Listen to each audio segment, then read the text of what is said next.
যে কোনোভাবে হোক আজকে মানুষ মানে নিজের গণতান্ত্রিক অধিকার প্রয়োগ করবে বলে, এবং তারা অনেকভাবে চেয়েছে, বিভিন্নভাবে যে নানাভাবে আমাকে ব্যস্ত রাখবে, ঘিরে রাখবে, আমাকে চেষ্টা করেছে। কিন্তু আমি আমার স্বার্থগুলো মোটামুটি আমি বুঝতে পারছিলাম যে তারা কি আমাকে করতে চায়, কোথায় কি করতে চায়। আমি আমার নিজের যেরকমভাবে আমার নিজের প্ল্যানিং ছিল আমি সেরকমভাবে করতে পেরেছি, এবং সেখানে বিশেষ করে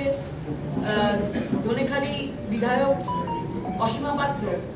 তার বুথটা আমি ওই জন্য লাস্টে গেছি, 12টার সময় গেছি,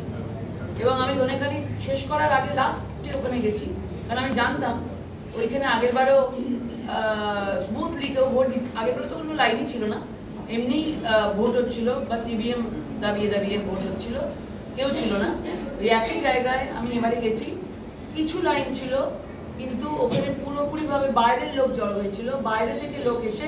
ভোটার স্লিপটা 108 হাতে লেখা স্লিপ একটা চিরকুটের মধ্যে লিখে নিয়ে এসে বাইরে থেকে লোক জড়ো হয়ে ওখানে ভোট করছিল। যারা ওখানকার রিয়েল ভোটার আছে তারা ওই জায়গায় ভোট দিতে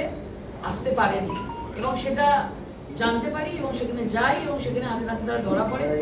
ওরা বিভিন্নভাবে চেষ্টা করেছিল ওখানে ঘিরে রাখতে, কিন্তু আপনারা সকলে মিডিয়াটা দেখেছেন যে কি অসভ্যতামি করছিলেন ওনারা। বিশেষ করে বিধায়ক যে চলে এসেছিলেন, কারণ তার কাটা ঘায়ে নুনের ছিটে দিয়ে দিয়েছিলাম, এবং সেখানে অত্যাধিকভাবে জ্বলছিল, উনি মানে জ্বালা করছিল, এই জন্য বাধ্য হয়ে উনি পাশের বাড়ি থেকে নেমে একদম স্পটে নেমে এসেছিলেন।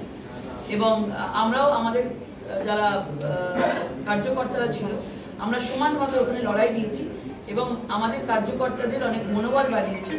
এবং জনতার মনোবল বাড়িয়েছি যে আপনারা আপনাদের নিজেদের ভোটের অধিকার আপনারা প্রয়োগ করুন, আমরা আপনাদের জন্য লড়াইয়ে আছি।